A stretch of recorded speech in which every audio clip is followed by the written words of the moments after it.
वेदाहमेतं पुरुषं महान्तम् आदित्यवर्णं तमसः परस्तात् तमेव विदित्वा अतिमृत्युमेति नान्यः पन्था विद्यते जनाय। ओम शांति शांति शांति। प्रिय हरिबंधु, मातृशक्ति, हम दिव्य मानव के निर्माण के संबंध में विद्या विज्ञान को जान रहे हैं, विधि विधान को जान रहे हैं।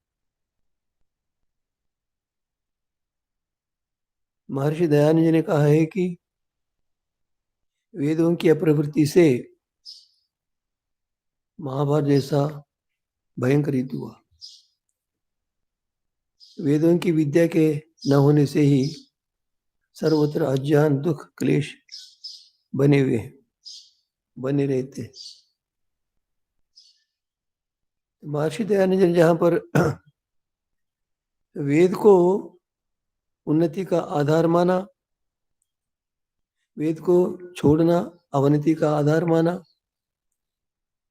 तो इतना मैं और कहना चाहूंगा, वेद का प्रचार करने वाला कौन है? बहुत बड़ा साधन है माँ। नारी वेद का प्रचार करती। कैसे? नारी अपने बच्चों को वेदानुसार आचरण करने वाले बनाती। वेद के ज्ञान विज्ञान को, आचरण को अपने जीवन में दिखलाती। बच्चों को जन्म लेते ही सब कुछ वेद सिखलाती, दिखलाती, बतलाती, करवाती। तो मैंने कल कहा था कि यदि माता शूद्र हो, अति शूद्र हो, नीच हो, क्या उस माता से ब्राह्मण लक्षण वाला, क्षत्रिय लक्षण वाला, वैश्य लक्षण वाला जन्म लेगा? सबको मानना पड़े? हाँ, नहीं ले सकता। तो फिर माता को शिक्षित करो। और महर्षि मनु महाराज ने और अन्यत्र भी शास्त्र में लिखा है,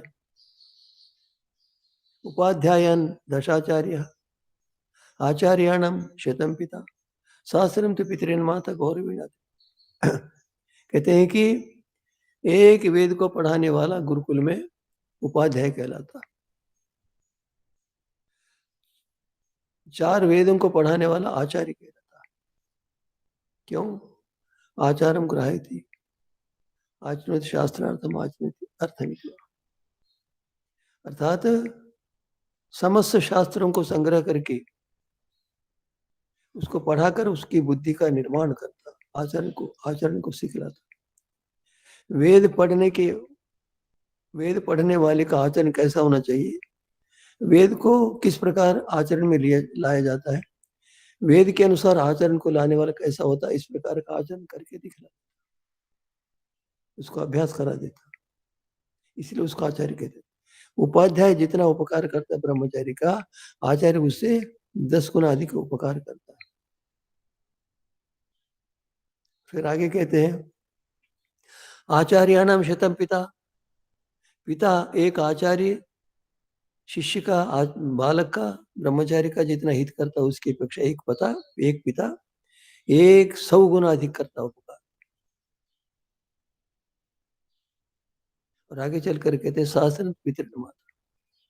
कहते हैं कि माता सबसे विलक्षण। क्या है वो? पिता से 1000 गुना अधिक उपकार करते, मैं इसको यथावत सत्य मानता हूँ। मैंने अनेक प्रकार से इसका परीक्षण किया। इसका परीक्षण करके इस निष्कर्ष पर पहुंचा। इसके अनुसार क्या होता है, मुझ जैसा और मुझसे उत्कृष्ट और कोई आचार्य हो, उन 1,00,000 आचार्यों की अपेक्षा एक आचार्या अर्थात माँ उपकार करती। 1,00,000 आचार्य जितना उपकार करते ब्रह्मचारी का, एक माँ उससे अधिक उपकार करती। अर्थात एक माँ किनके समान है, 1,00,000 आचार्य के समान। अब इससे अनुमान कर सकते हैं कि समाज के सुधार का, समाज के पतन का नारी किस प्रकार का आधार। यदि नारी को सुसंस्कृत नहीं किया जाए, विदुषी नहीं बनाया जाए, तो मनुष्य समाज का बहुत बड़ा अहित होगा, बहुत बड़ा अहित होगा। यह यथार्थ है, सत्य है। और हम वेदों को माताओं को पढ़ा, कुछ दिन पहले हुआ था कि स्त्रियों को, शूद्रों को वेद पढ़ने का अधिकार नहीं है, ये नितांत असत्य है, मिथ्या है, अज्ञान जनित है। कोई पढ़े ना पढ़े, माता को पढ़ाना चाहिए। किसी प्रकार माता ना पढ़ सके तो माता को वेद विद्या का आचरण करवाना चाहिए, क्योंकि वो बनेगी, ऐसी योग्यता होगी, वो लोगों को तैयार करेगी। एक पुत्र को उत्पन्न करेगी, बहुत होगी। 10 को उत्पन्न सबसे श्रेष्ठ। तो इसीलिए माँ सबसे ऊंची होती है, सबसे श्रेष्ठ। मैं माँ के विषय में अभी वेदादि शास्त्र, वेदों का प्रमाण नहीं दिया, मैंने वेदों के प्रमाण नहीं दिए। समय मिला तो दे दूंगा, अन्यथा कुछ और बात बतलाऊंगा मैं। एक सामान्य बात है जो सबको समझ में आने वाली बात है, वो बता देता हूँ। क्या है वो? संसार में सर्वत्र कोई भी भाषा भाषी हुए कहता है माता पिता, कोई भी ये नहीं कहता पिता माता। आप कह सकते हैं कि गुरु वेद में मातरा पितरा, पितरा मातरा ऐसा है, पिता शब्द है, उसका कारण है क्या है? पहले बालक पिता के जन्म में, पिता के गर्भ में जन्म लेता है, उसके पश्चात माता के गर्भ में जन्म लेता है, यह कारण। तो माता पिता शब्द का व्यवहार होता है का कारण क्या है? जो अत्यधिक गौरवनीय, सम्मानीय, माननीय, पूजनीय, वो शब्द पहले आता, तो माता पिता। आगे कहते हैं लक्ष्मी नारायण, लक्ष्मी पहले आती, नारायण बाद में, देवी देवता। और कोई भी नहीं कहता पिता माता, नारायण लक्ष्मी, देवता दिव्ना। और कहता है हर कोई मातृभूमि कहता, पितृभूमि कोई नहीं कहता। कारण क्या है? और फिर कहता है उत्तर भारत में मायके जाती है, पुत्रवध होती है ना अपनी माता के, पिता के पास जाती है, भाई के पास भी जाती है, किंतु मायके जाती है, माँ प्रधान है। और फिर पुत्री को कहते हैं ससुराल जाती, ससुराल जाती, ऐसा नहीं कहते, अर्थगारंटी होता माँ। एक रामायण में एक श्लोक आता है, संभवतः राम ने कहा होगा, जननी जन्मभूमि स्वर्गादपि गिरीश। जननी माँ, जन्म देने वाली, जन्मभूमि जन्म देने वाली मातृभूमि। उस समय संभवतः रामायण के लिखा होगा, जननी जन्मभूमि स्वर्ग, स्वर्ग से भी अधिक, अर्थात जहां सुख मिलते उसकी अपेक्षा अधिक सुख है। उत्तर भारत में परंपरा है, इसकी सगी बहन नहीं होती, वो दूसरों की बहनों को, दूसरों की माता बहनों को बहन बनाता।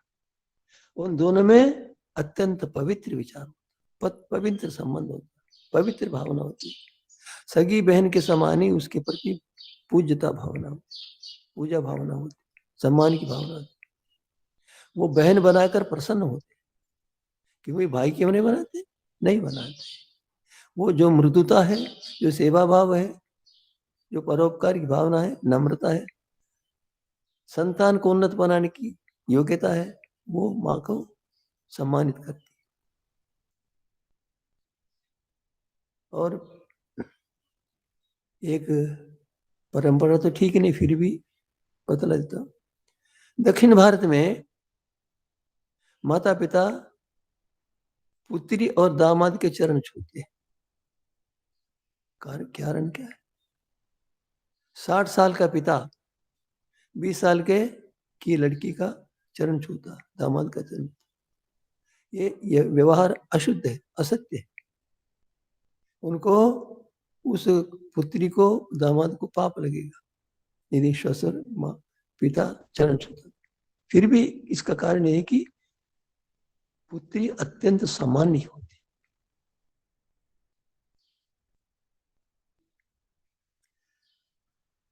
दक्षिण भारत की तो बात मुझे पता है। विवाह करने से पहले, अर्थात भाई बहन हो तो पहले बहन का विवाह करते, छोटी होती फिर विवाह करते। भाई के विवाह करने के पश्चात भाई बहन का विवाह कोई नहीं करेगा। क्यों? वो सम्माननीय है। बिना विवाह की वो कन्या, वो 20 वर्ष की है, ये 26 वर्ष का है। पहले कन्या का विवाह, क्योंकि माननीय मानते। और फिर दक्षिण भारत में विवाह से पहले अपनी पुत्री को बुलाते हैं, बहन को बुला ले आता है भाई, और उनसे कुछ शुभ कार्य करवाते।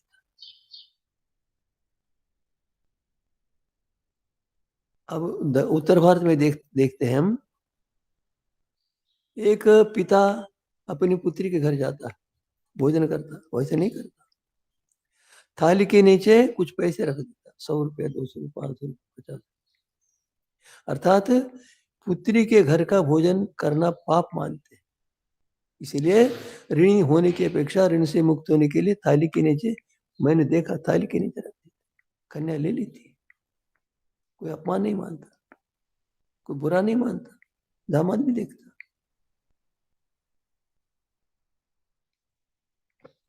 इससे आगे देख लीजिए, कन्याओं को कितना सम्मान दिया है, नारी का कितना सम्मान है हमारे देश में, परंपरा में, व्यवहार में, आचरण में। पुत्री के विवाह में बहुत सारे माता पिता ऐसे हैं, अपनी पुत्री के विवाह में अपने साथ भोजन बांध कर ले जाते, अपने घर का भोजन। पुत्री जहां पर विवाही जाती है, उनके घर का भोजन करना भी पाप मानते। ओहो, कितनी ऊंची! नहीं करते भोजन, कोई बुरा नहीं मानता। अपने पुत्री के घर का भोजन करना ऋण मानते हैं, पुत्री के प्रति ऋणी होना मानते हैं। कितना सम्मान है पुत्री के प्रति। और है, और भी ऐसे व्यक्ति हैं धर्मात्मा, महान बुद्धिमान, महान श्रद्धालु। वो यहां तक करते हैं कि पुत्री जिस गांव में विवाही जाती है, पुत्री का विवाह जिस गांव में होता, उस गांव का पानी तक भी पीना पाप मानते। कितनी ऊंची भावना! अंधविश्वास नहीं है, विज्ञान की पराकाष्ठा है। यही बात है कि हमारा देश पतन की ओर जा रहा है। हमने नारी के सम्मान को, नारी के महत्व को छोड़ दिया, भुला दिया। जब तक नारी के प्रति इस प्रकार की भावना नहीं जागेगी, जब तक नारी के इस महत्व को नहीं जान पाएगा, मनुष्य समाज का उद्धार कोई कर नहीं सकता।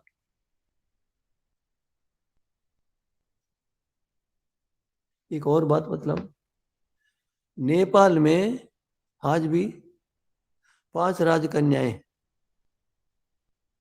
5 कन्याएं, पंचकन्या। क्या है पंचकन्या? वहां पर 5 कन्याएं आभूषण सजाई जाती है, सुंदर वस्त्र आभूषण पहनाई जाती है। और कोई राजा मंत्री आदि विदेश जाते हैं तो वहां पर जाकर ये उनका सम्मान करते हैं। जिसे कि माना जाता है कि इनके आशीर्वचन देने से, इनके शुभ वचन बोलने से, इसके स्वस्तिवाचन करने से उनको, उनकी यात्रा सफल हो जाती है। कितनी ऊंची भावना! ये सत्य असत्य दूसरी बात है, किंतु नारी के प्रति कितना सम्मान की भावना, कितनी सम्मान की भावना, कितना सम्मान! इसका कारण क्या है? बिना कारण के नहीं हो सकता। इसका कारण है, मैं आगे बतलाऊंगा। जब तक नारी के प्रति, कन्या के प्रति इस प्रकार का सम्मान नहीं होगा, समाज में ये आपाधापी अधर्म आचरण समाप्त नहीं हो सकता।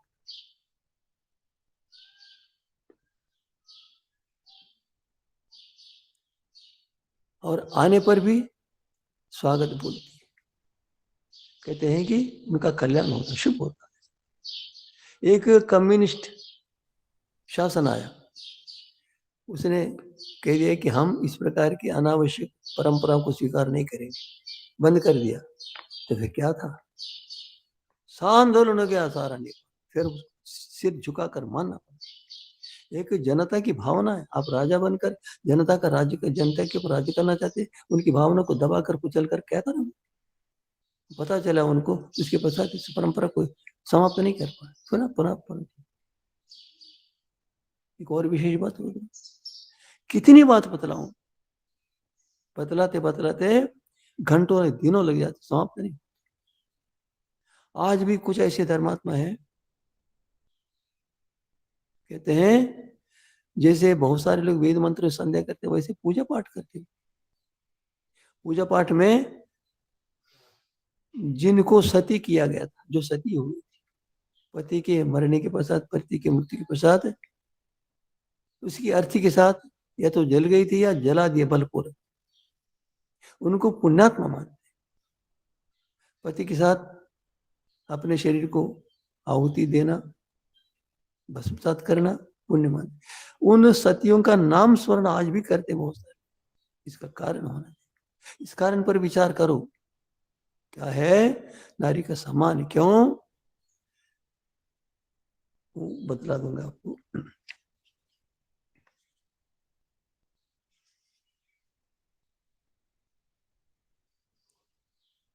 नारी का इतना सम्मान क्यों है, मैं साक्षात घटने वाली घटनाओं को आपको बताता। कामरेड्डी में एक गुरुकुल के बहुत बड़े श्रद्धालु परिवार है, सुलोचना माँ, वो बतला रही थी। एक बार की बात है, उनका सुमंतो पुत्र है, अब तो बड़ा हो गया, जब बालक था तो माँ से बार बार कुछ मांगता, खाने को पैसे देने को मांगता, पैसा मांगता। माता जानते बार बार नहीं देना चाहिए, एक बार उसने नहीं दिया। बस फिर क्या था, बालक क्रोधी हुआ, क्रोध आया, वो माता के थैले को, जिस थैले में आभूषण पैसे आदि, ले जाकर बाजार में उंडेल दिया उसको। सोना भी था, आभूषण भी थे, और वो भाग गई, उसके पीछे दौड़ कर चली गई। वहां उसने बदन फैला था, क्रोधित हो गया, उठा ले जाकर गई और उठा कर ले आई। बहुत क्रोध आया पुत्र पर, वो आएगा पीछे पीछे आ गया। जब तक माता पैसे नहीं तब तक संतुष्ट होता ही नहीं आया। उसने क्या किया, चम्मच को गर्म कर दिया कि नहीं, डराने के रह सके। बच्चे ने लात मारी, पैर में लग गया, और क्या था।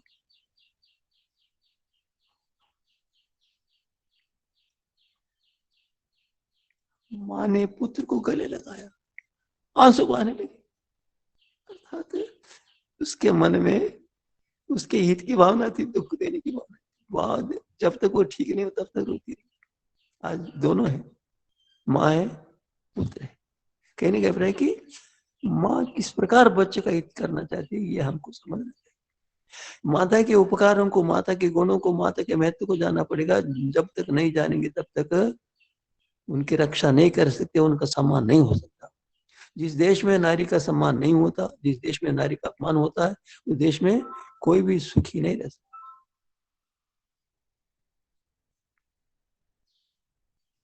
एक त्रिपुरा में अगरतला नाम का प्रदेश विशेष है, वहां पर सोमा चक्रवर्ती नाम की गृहिणी है। उसका पति कुछ काम करके पैसे ले आता, पर्याप्त नहीं होता। संभवतः तीसरा बच्चा हुआ और तीन बच्चे हो गए। पति पत्नी, पति के लाए हुए पैसों से पेट नहीं भरता, क्या किया, चित्र आया। वो रिक्शा चलाना सीख लिया, उसने किसी धनवान से रिक्शा ले लिया और अपनी पुत्री को यहाँ पर बांध कर, वस्त्र में बांध कर, लपेट कर चलती, रिक्शा चलाती। 1 मास की प्रसूता थी, आप अनुमान नहीं कर सकते 1 मास की प्रसूता स्त्री की शक्ति कैसी होती, कितनी स्थिति होती। और उस समय बच्चों के पेट भरने के लिए रिक्शा चलाकर पैसे लाती, पेट बच्चों का पेट भरती। क्या कहेंगे इसको, नारी का हृदय कैसा होता, नारी संतान के लिए क्या कुछ करती क्या नहीं करती, इसे देख सकते। और बदल लेता हूं, दीपा दीपाली, दीपा नाम का पति, दीपाली नाम की पत्नी, दोनों महाराष्ट्रीय हैं।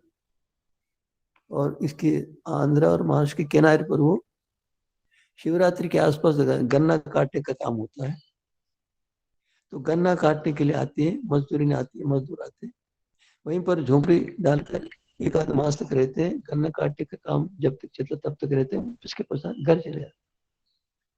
तो दीपा नाम का पति, दीपाली नाम की पत्नी, उन दोनों का एक छोटा सा पुत्र था, संभव था 1-1.5 वर्ष का, कितना छोटा था। वो झोंपड़ी डालकर वहां रात्रि में, कुछ गर्मी का समय था, सो रहे थे। लगभग 12-1 बजे सर सर से शब्द हुआ। वो दीपाली उठ देखती है, उसका पुत्र नहीं है। अरे, देखती है वहां एक चीता मुंह में लेकर जा रहा है। उठती है, दौड़ती है, दौड़कर ऐसे चीता को मारने लगी। चीता को क्रोध आ गया, बच्चे को वहां छोड़ दिया, इसके ऊपर आक्रमण करने के लिए कूदा, एकदम चिल्लाई। लोग जाग गए, आगे दौड़ कर आगे चीता, बच्चे को चोट आ गई, तो बच्चे का खून निकल रहा था। कहने का अभिप्राय कि माँ अपने संतान के लिए क्या करती है, क्या नहीं करती। वो ये नहीं जानती थी कि चीता है, अर्थात उसको पुत्र की चिंता है, पुत्र को देख रही थी, चीता को नहीं देख रही थी। उसकी दृष्टि केवल पुत्र पर थी, चीता पर नहीं थी। क्या इस माता के हृदय को नापने का तो मेरे को कोई साधन है नहीं है। जब तक माता के स्वरूप को नहीं जानेगा और माता से बढ़कर कोई हित नहीं करना चाहता, यदि माता विदुषी हो जाए तो समाज का कल्याण करने योग्य महान पुरुषों को जन्म देगी, ऐसे जान सकते।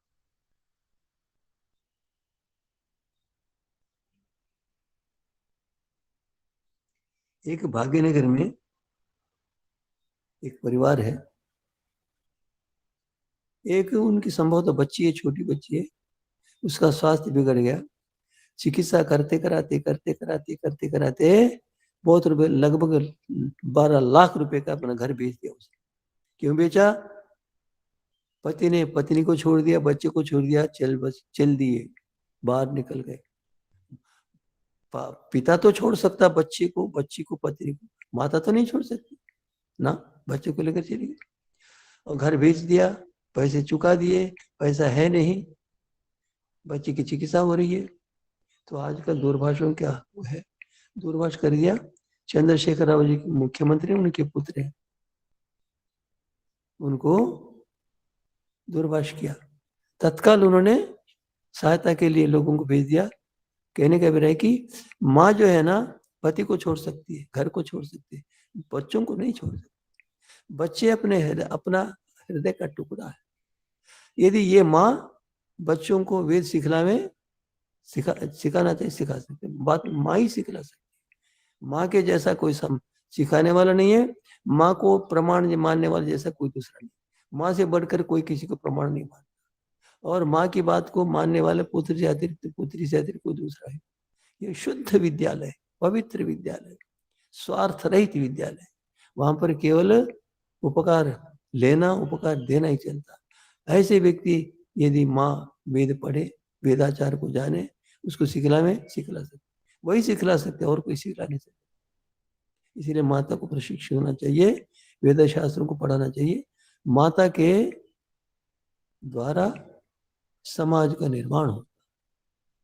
ऐसे पुत्र के जन्म दे दें जो संसार को प्रभावित कर सके, तो उसके द्वारा वेद का प्रचार होकर उसके पुत्र के द्वारा संसार का कल्याण माना जाए।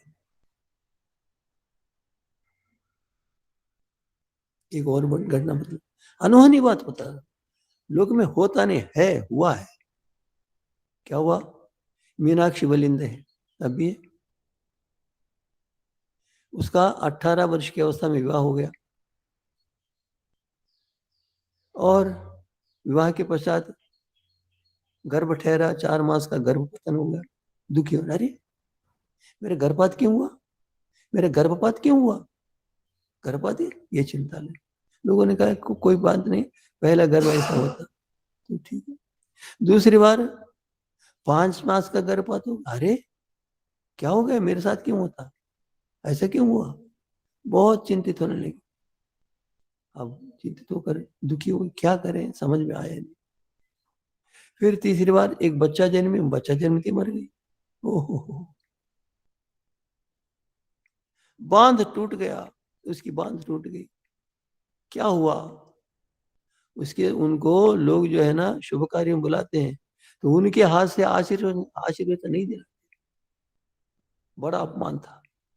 उनके समान पति पत्नी का आशीर्वचन दिला देते हैं, इनका नहीं दिलाते, धक्का लग गया समाज में। संतानहीन माँ का इतना वो अपमान मानती है, वो करते नहीं कर, दूसरी बात ये तो मानती है कि मैं समाज में कैसे रहूं, मेरे कोई सम्मान नहीं होता। ये उनके हृदय पर आघात था। तो क्या मैं माँ नहीं बन सकती, क्या मैं माँ नहीं कहलाऊं, नहीं कहला सकती, क्या मैंने कौन सा ऐसा पाप किया जो मुझे माँ कहने वाले हैं नहीं। बहुत मंथन 18 वर्ष हो गए करते करते, परीक्षण करवाया है कि आपका गर्भाशय काम नहीं करेगा, चिकित्सक को निर्धारित करेगा। फिर क्या कहना था, यदि मेरे ससुराल वालों को पता चलेगा तो मेरी पति का दूसरा विवाह होगा, मेरा जीवन बेकार हो। पति को लेकर अनेक प्रकार चिकित्सा प्रयत्न करवाना, महाराष्ट्र में जाकर फिर चिकित्सा का प्रयत्न किया तो उन्होंने कहा कि आपका गर्भाशय काम नहीं करेगा, केवल इसको निकालना पड़ेगा और आपकी क्षमता पूरी हो गई। यही कोई गर्भाशय आपको दान दे, कोई केला थोड़ी जो को दान दे। वो छोड़ने वाले नहीं थी, मुझे संतान चाहिए, मैं संतान की सेवा करूं, ये भावना रहती है हर एक माता का, ऐसा रहता, ऐसा ही भाव रहती, ऐसी भावना रहती। क्या करें, क्यों रहती इस भावना, संतान को बनाकर अपनी विद्या देती, अपनी सेवा करके महान बनाती, ये उसमें रहस्य। आज हमने बहुत पाप करना प्रारंभ किया, इतना पाप तो शायद कभी होता ही नहीं। क्या पाप है, इस पाश्चात्य शिक्षा का प्रभाव है कि आज, मैं एक बार कश्मीर गया था, जम्मू गया था,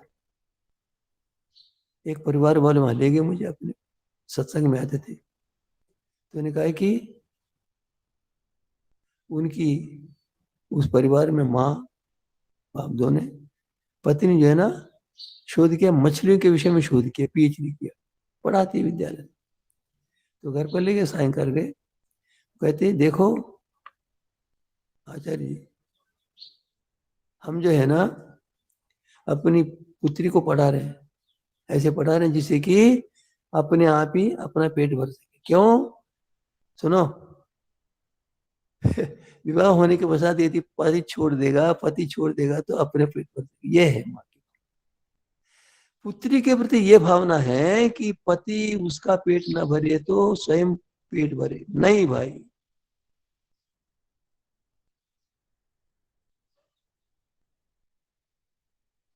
पत्नी को पेट भरने की आवश्यकता नहीं है, पत्नी को पेट भरने के लिए हाथ पसारने की आवश्यकता नहीं है, पत्नी को नौकरी करने की आवश्यकता नहीं है। पत्नी जिस पर हाथ रखेगी वो महान पुरुष बन जाएगा, तपस्या करती है करती। माँ शारीरिक श्रम करके भी बच्चों का पालन करती है। आज क्या करती है हमारे प्रधानमंत्री नरेंद्र मोदी है, वो भाव को कहते हैं, मेरे भाई से है कि घरों में पात्र मांगती थी, पानी भरती थी, और चूल्हा जलाते में इतना धुआं होता था कि हमको भोजन परोसती थी, उस समय तो माँ का चेहरा भी नहीं दिखता। वो माँ होती है। और उसने क्या बनाया, अर्थात माँ का भी परिश्रम हो सकता है, पूर्वजन के संस्कार भी हो सकते हैं। उनका पुत्र आज इसी देश का प्रधानमंत्री नहीं, संसार का सबसे बड़ा नेता बन गया। वो माँ धन्य है। इस प्रकार एक माँ महान से महान पुरुष का निर्माण कर सकते, महान पुत्री का निर्माण कर सकते। तो मीनाक्षी वलिंदा का ना छोड़ा नहीं, मुझे संतान चाहिए तो चाहिए, हे भगवान क्या मुझे संतान नहीं दी, मुझे संतान दो, मुझे संतान चाहिए, संतान होगी तो मेरा सम्मान होगा, मैं अपनी सेवा करूंगी, प्रार्थना, हे भगवान मुझे संतान। क्या करेगा, संसार में माँ से तो कोई होता ही नहीं, उसके पास क्या है, गई माँ के पास, माँ हाँ बेटी अपना गर्भाशय दे देगा। कोई केला अमृत है नहीं, ओहो माँ तो धन्य है, संसार में तेरे समान आदर्श कोई देख नहीं सकता, कर नहीं सकता। माँ ने अपना गर्भाशय दे दिया, और पुत्र ने अपने गर्भाशय, अपने माँ के गर्भाशय को अपने पेट में धरा, चिकित्सा हो गई, शस्त्र कर्म हो गया, और वो मीनाक्षी वलिंद गर्भिणी हो गया। वो कहते हैं कि मैं यहाँ चिकित्सालय में थी, उस समय तो ये था कि अभी 1 मास हो गया, 2 मास हो गए, 3 मास हो गया, संतान होने वाली, अभी 15 दिन हो गए, अभी गिनती रही, एक एक दिन, एक एक मास गिनती रही, और जन्म हुआ बालक बालिका का। ऐसे बस मैं इस रोने को सुनने के लिए जीवित हुआ, मेरे सारे के सारे पर्व, आज मेरे सारे के सारे पर्व शुभ कार्य सब एक दिन आ गया, ये कहती हूँ। इसका चित्र आया ईनाड पत्रिका में, अभी वो ये 4-5 वर्ष पुरानी बात। इससे हम समझ सकते हैं नारी की क्या शक्ति होती है, नारी क्या कर सकती। हमने नारी को भुला दिया, नारी के प्रति अत्यंत हीन भावना हमने रखी। आज तो पाश्चात्य सभ्यताकरण से क्या कहना चाहिए, रसातल को गया नारी के प्रति सम्मान की बात। आज नारी के साथ ऐसा दुष्कर्म किया जाता है, इसकी कल्पना में नहीं कर सकता। इस देश का सत्यानाश होता जा, जब तक नारी को सर्वोच्च आसन पर नहीं बैठाएंगे। आज तो सम्मान की बात है, आज तो प्रशंसा की बात है, मुझे बहुत प्रसन्न। द्रौपदी मुर्मू को राष्ट्रपति बनाया, मैं चाहता हूं ऐसी माताएं, सदाचारी माता, सच्चरित्र माता है, बहुत पढ़ी लिखी हो, बुद्धिमती माता हो, हमारे देश की कर्णधार हो, देश का सुधार। ऐसी माता यदि प्रधानमंत्री होती, राष्ट्रपति हुई थी, वो ऐसे नहीं, प्रधानमंत्री होती, एक प्रधानमंत्री वैसी नहीं थी, विशुद्ध भावना वाली, त्याग तपस्वी से परिपूर्ण जीवन वाली, वेदादि शास्त्रों को पढ़ी, राष्ट्रपति हो जाती तो प्रधानमंत्री होती, बहुत अच्छा हो भी सकता है, ऐसा प्रयत्न करे।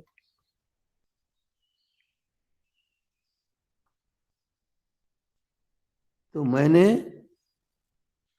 माता के दिव्य स्वरूप का दर्शन कराया, माता के दिव्य स्वरूप को मैंने बतलाया, हमने माता के स्वरूप को, दिव्य स्वरूप को मैं बतलाता हूं।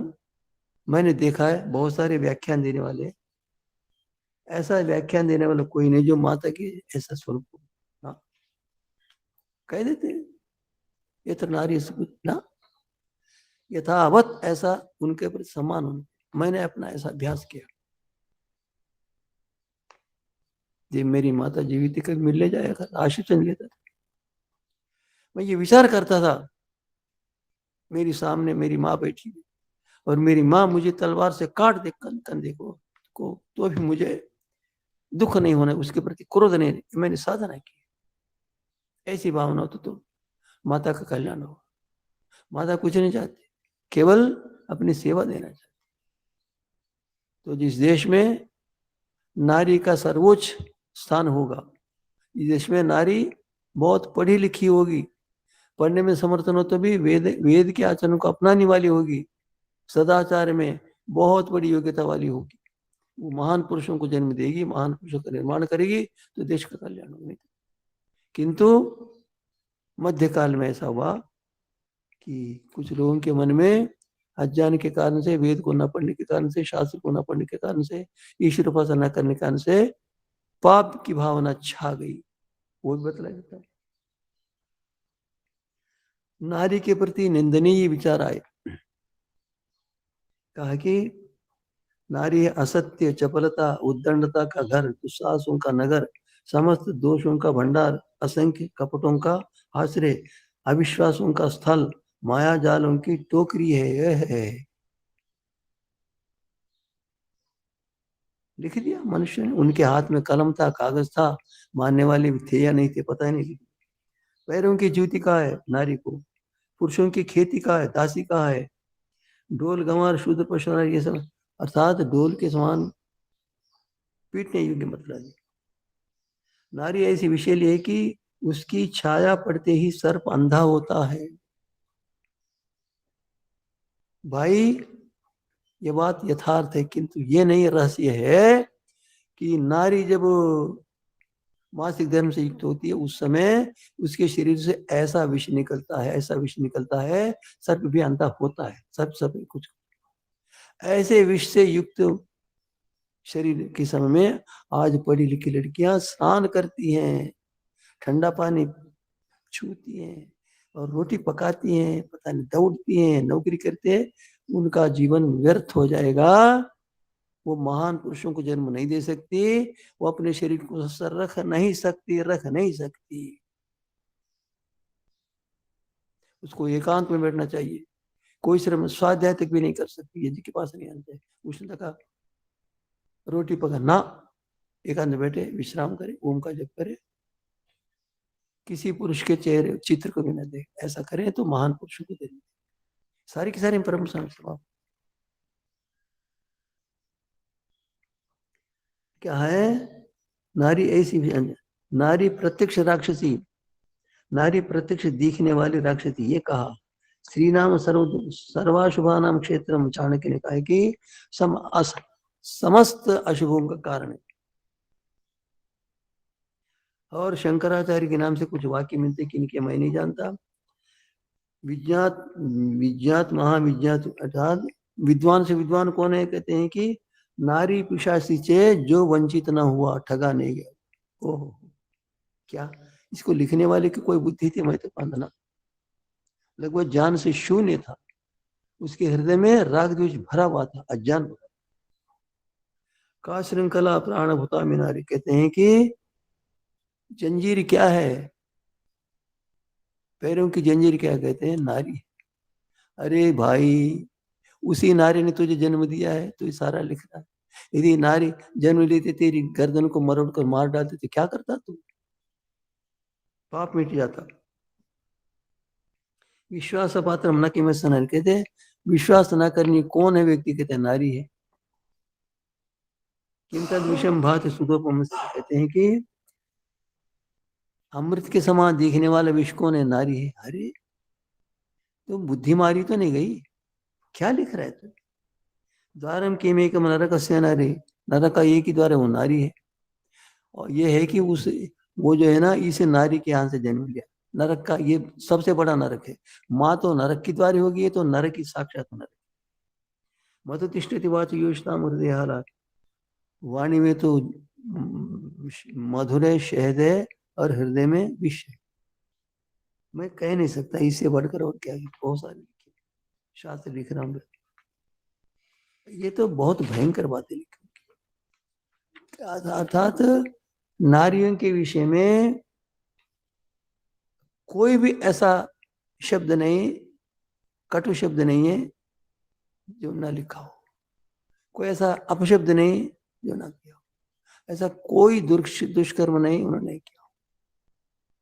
यहां तक किया है कि पति के मरने के पश्चात नारी को बलपूर्वक मार मार कर लाठियों से धकेल धकेल कर चिता पर जलाकर मार दिया। भयंकर घोर पाप, अन्याय, अत्याचार, नारी जात का विनाश था वो। इस विनाश को करने वाले मां अज्ञानी क्रूर मनुष्य थे, पुरुष थे। एक बात है, इसमें ऐसा करने में उनको उनके एक विचार, उत्तम विचार उनको पाप करवा रहे। विचार तो उत्तम था किंतु पाप कर्म किया। विचार क्या उत्तम था? यदि, मैं सिद्ध कर दूंगा, यदि पति के बिना नारी रहेगी, यदि मान लीजिए अनाचार करेगी, समाज का अकल्याण होगा, सर्वनाश होगा। उस स्त्री के अनाचारी हो तो ये पवित्र भावना थी, किंतु मूर्खता से, क्रूरता से उसको मार मार कर समाप्त कर। क्या था? एक बात बता देता हूं।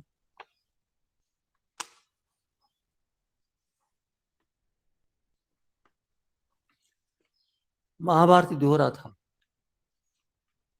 अर्जुन युद्ध करने के लिए उद्यत हुआ, सारे के सारे शंख आदि बजाकर युद्ध हुआ। अर्जुन को परिवार वालों को देखकर, भाई थे, कोई मामा थी, कोई ससुर थे, कोई दादा था, कोई पिता माता, कोई चाचा था, सारे के सारे लोग आकर खड़े हुए, कैसे मारूं? ये उनको मेरा हो गया, लिखने वाले लिखने में दिया।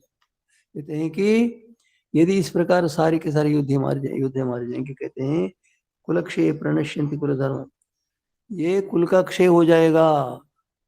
कुलक्षय प्रणश्यंति कुल धर्मा सनातना, ये कुल के जो भी धर्म है, पंचमा इत्यादि, सारे के सारे नष्ट भ्रष्ट हो जाएंगे। धर्म नष्ट कुलम कृतन अधर्मोद्भव। कहते हैं कि कुल के धर्म के नष्ट होने से अधर्म उसको दबा देगा। अधर्माचारी, अधर्माभिवाद कृष्णा प्रदूषित, अधर्म से हे कृष्ण कुल स्त्रियां दूषित हो जाएंगी। क्या है कुल स्त्रियां? बतलाओ, क्या कुल पुरुष दूषित नहीं होंगे? होंगे। स्त्री दुष्टा सुभाषणे वन जायते वन, स्त्रियों के दूषित होने से वर्ण संकर उत्पन्न। वर्ण संकर बहुत बड़ा पाप था, अन्याय का आधार। स्त्री दुष्टा सुभाषणे जायते वन, हे श्री कृष्ण, स्त्रियां दुष्ट हो जाएंगी तो वर्ण संकर होगा। क्या पूछना प्रश्न यही, क्या पुरुष के दूषित होने से नहीं होगा? होगा, किंतु पुरुष के होने थोड़ी हानि होगी, स्त्री के लाखों गुना हानि। मैंने कहा था ना भी, एक आचार्य की अपेक्षा एक माँ लाख गुना अधिक उपकार। तो क्या हो गया? तो ये महत्वपूर्ण है, इसीलिए उन्होंने स्त्रियों का नाम ले लिया। अब इसका कारण क्या है? अर्थात साक्षात अर्जुन कह रहे हैं, या गीता के नाम लिखने वाले ने लिखा है कि एक स्त्री के बिगड़ने से कुल की परंपरा समाप्त होती। क्या कुल के पुरुष के बिगड़ने से नहीं होगी? होगी, किंतु पुरुष की थोड़ी हानि होगी। पुरुष तो किसी को बनाता नहीं, माँ तो बनाती है। इसीलिए यहाँ पर स्त्री का बहुत बड़ा सम्मान था। इतना सम्मान था कि मैंने बताया कि इसका सारा का सारा, अभी जो मैंने नारी का महत्व बतलाया, वो सारा का सारा इनके हृदय में था। किसी न किसी प्रकार नारी की रक्षा करनी चाहिए, नारी का सम्मान करना चाहिए, उनके मन में यही था। तो ऐसे ऐसे दुष्कर्म हो गए, आज वो सारे के सारे समाप्त हो गए। अब तो नारी ऐसी हो गई है, उनको तो एक प्रकार से मनुष्य समाज की हानि का कारण बन रही है।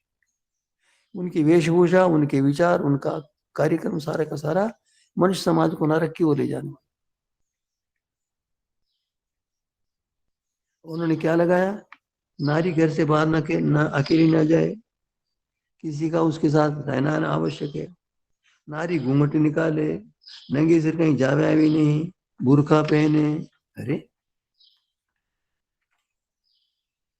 पुरुषों के मध्य में बैठ कर ना हंसे, विधवा पुनर्विवाह न करे, सिर के बाल कटावे, श्वेत वस्त्र धारण करे, मृत पति की चिता पर एक जलकर बन जाए।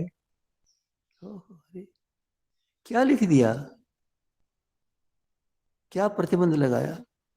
जाना नहीं, मूर्खता से, अज्ञान से प्रतिबंध लगाए। और ये प्रतिबंध पुरुषों के ऊपर हो सकते हैं, नारियों के ऊपर नहीं हो सकते।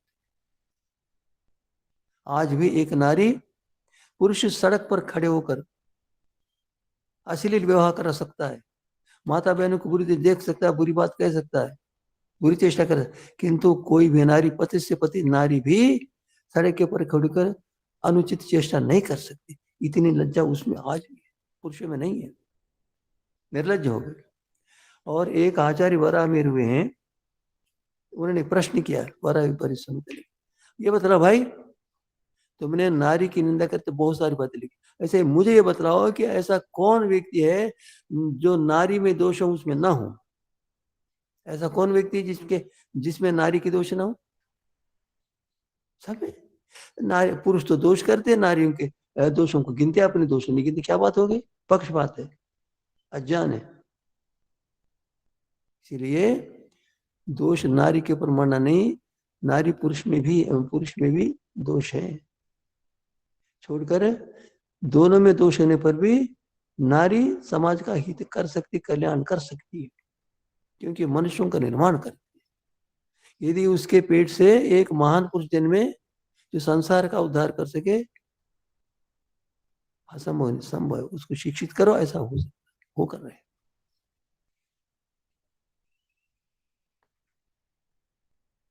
एक व्यक्ति लिखते हैं, अब देखो, क्योंकि शरारत की जड़ निगाहों में होती, ये है लिख रहा, अपने आप को बड़ा विद्वान मानता।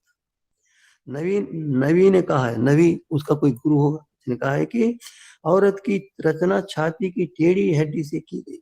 औरत की रचना कैसे की? वो हवा थी ना आदम था ना, उसकी टेढ़ी हड्डी से बनाई।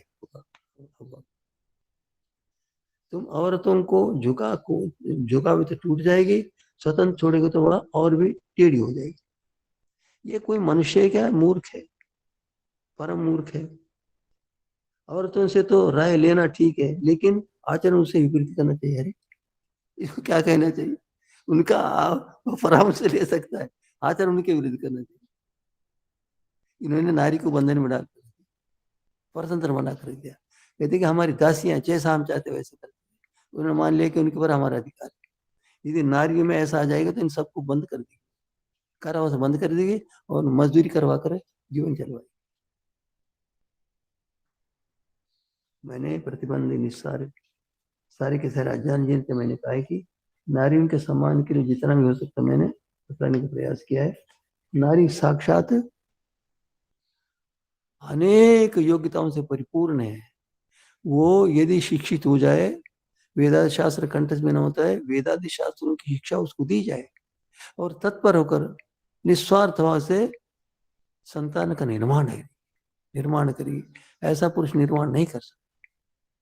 माता के ऊपर जितना विश्वास होता बच्चों का, उतना विश्वास पिता पर नहीं होता, किसी पर नहीं होता। और माता बालकों को जितना हित करते, जितना प्रेम करते, उसका हित चाहती है, उतना और कोई कर नहीं। इसीलिए शुद्ध पवित्र विद्यालय यह है, पावन विद्यालय यह है विश्वविद्यालय। इस विश्वविद्यालय की रक्षा करना हमारा काम। मैंने माता के विषय में बहुत कुछ कहा। माता के स्वरूप को, उत्कृष्ट स्वरूप को दिखाने का बहुत प्रयास किया। यदि इस प्रकार नारी का हम सम्मान नहीं करेंगे, नारी से उपकार नहीं लेंगे, नारी के महत्व को नहीं समझेंगे, तो हमारा समाज उन्नति को प्राप्त नहीं करेगा। मैं ये जानता हूं कि उत्कृष्ट माताओं का निर्माण करे, उत्कृष्ट पिताओं का निर्माण करे, उत्कृष्ट संतान का निर्माण करे। इसके लिए मैंने विचार किया है कि मैं पुस्तक लिख रहा हूँ, लिखूंगा, वो हो जाएगा 2-3-4 मास में। उसको संसार के समस्त देश वाले अनुवाद करेंगे, करना पड़ेगा। वैज्ञानिक से वैज्ञानिक, नासा में रहने वाले वैज्ञानिक भी उसका अनुवाद होना चाहिए, सबको पढ़ना जैसा, उसको कहना पड़ेगा। इतना विज्ञान से। और मैं सोचता हूँ कि मनुष्यों के निर्माण के विषय में किसी ने लेख नहीं उठाई तो भी नाम मात्र। मनुष्यों का निर्माण होता है, मनुष्यों का निर्माण मुख्य रूप से परिवार करता है और माँ करती है। तो माँ को शिक्षित करना बहुत बड़ा काम। तो माँ के स्वरूप को इस प्रकार जब तक नहीं जानेंगे, तब तक समाज का कल्याण नहीं। तो मैं सोचता हूँ कि मैं करूंगा। अहमदाबाद में संभवतः 6 अथवा 8 केंद्र थे जहां पर युवती युवकों को प्रशिक्षण देते थे उत्तम संतान के लिए। उनका परिणाम ये हो, उसका परिणाम ये हो कि अच्छी संतान होगी।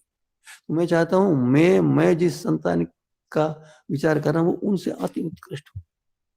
तो उसके लिए मैं भी एक प्रशिक्षण प्रारंभ करूंगा। वो चलेगा यहाँ बैठकर जितना हो सकता है। यदि भवन अच्छा बना तो उसके सुधार की आवश्यकता नहीं होती। सुधार की आवश्यकता भी होती है जब अच्छा ठीक भवन ना बने। यदि उत्तम मनुष्य का निर्माण हो गया फिर सुधार होगा। सुधार की आवश्यकता, निर्माण हो, निर्माणी। तो मैंने नारी के स्वरूप का जो एक प्रकार से विस्मरण हो गया, नारी के महत्व को लोगों ने समझना भुला दिया, छोड़ दिया। नारी को हीन मान लिया, निकृष्ट मान लिया। नारी के प्रति जितने अत्याचार हो सकते थे उतने हो गए, उससे अत्याचार अधिक हो रही। क्या हुआ उससे बढ़कर, जबकि नारी को ही अग्नि चिता पर बैठा कर मार दिया, उससे बढ़कर और क्या अन्याय हो सकता है उसके साथ। इसलिए मैं चाहता हूं कि इस अन्याय को दूर करके सर्वोच्च आसन पर बैठा दे और उससे उत्कृष्ट संतान का निर्माण कराया जाए, उससे संसार का कल्याण हो। तो मैं अगले सप्ताह को छोड़ता हूँ, कार्यक्रम नहीं होगा। अगले एकादशी के दिन अगले सोमवार को कार्यक्रम चलेगा। इसी विषय में जिस किसी को शंका हो तो पूछ सकते हैं, पूछे।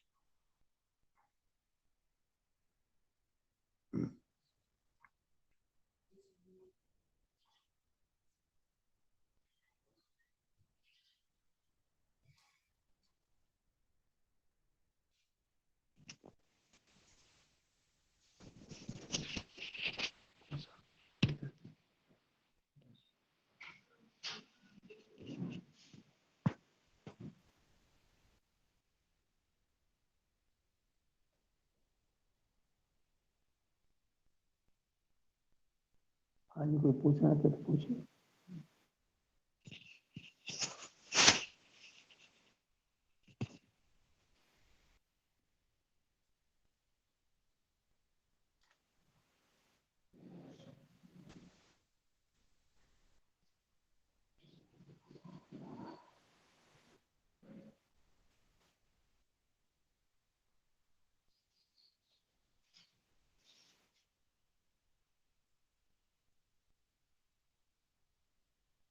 कोई पूछना चाहे तो पूछे।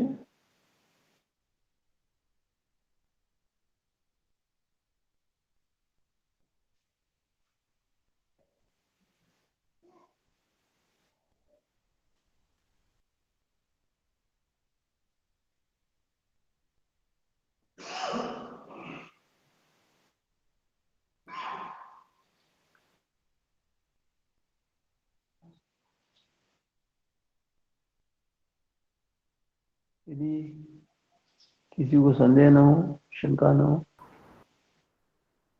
तो इस कार्यक्रम को समाप्त करें, एक विराम दे दें। को पूछना चाहे तो पूछे, नहीं तो हम विराम दे देते हैं।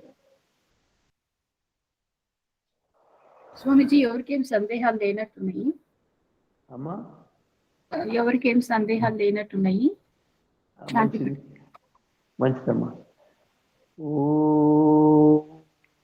यौः शान्तिरन्तरिक्षं शान्ति पृथिवी शान्तिरापः शान्तिरोषधयः शान्ति वनस्पतयः शान्तिर्विश्वे देवाः शान्तिर्ब्रह्म शान्ति सर्वं शान्ति शान्तिरेव शान्ति सा मा शान्तिरेधि। ओम शान्ति।